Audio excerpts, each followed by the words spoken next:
everybody. I'm Brandy Van Patten, the content manager here at EMS Environmental.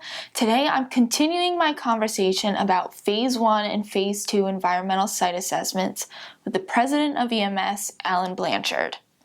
So, in previous videos we've spoken about the Phase 1 and Phase 2 ESAs, which if you haven't watched those videos you may want to check out. But can you tell us what comes after those two steps? Sure. Let me review. The first step was the Phase 1 environmental site assessment. There we looked for the possibility of a pollutant based upon current use or past use of a property. In the Phase 2 environmental site assessment, or sometimes called site investigation, we confirmed the presence of the pollutant, and if it was there, we characterized the nature and extent of the contamination. So then the next step is a remedial action plan. We start a remedial action plan. Some states these are called corrective action plans. There's a number of different terms for them, but it's basically the plan of how we're going to clean up a property. First, we start out with a conceptual site model, and the site model conveys the origin, nature, and extent of the contamination. It also shows the various exposure pathways and potential receptors.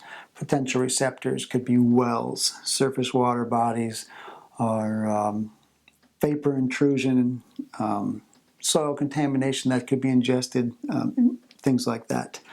So once we build this model, it allows us to work with our clients, show them what's going on, work with the regulators, and show this to any impacted stakeholders.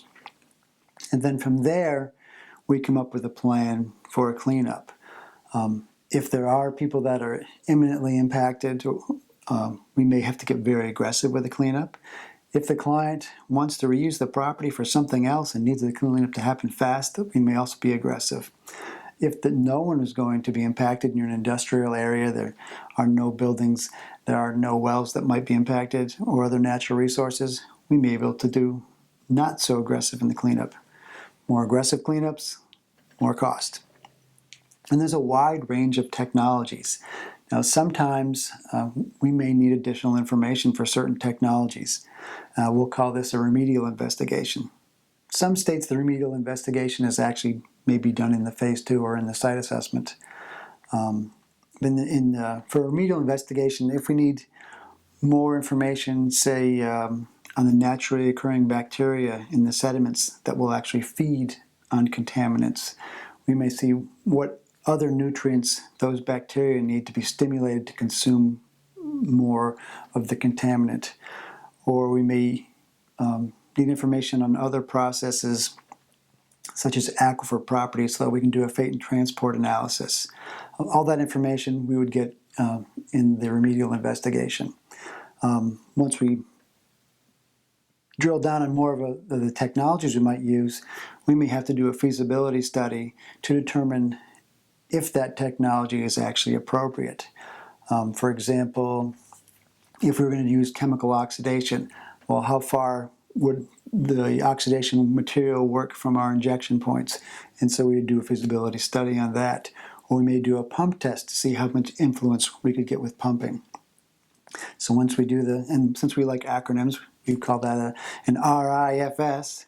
Once we do those studies, we will pick a technology. Of course, we'll work with our clients and with the regulators to choose the appropriate technology, get the appropriate design, and of course cost the whole thing out, so they'll have a plan for the actual cleanup. You have had a Phase 1 ESA and a Phase 2 ESA, or if you're just curious about the cleanup process, please feel free to call EMS and you can speak to one of our professionals about remedial action plans. Thank you for watching.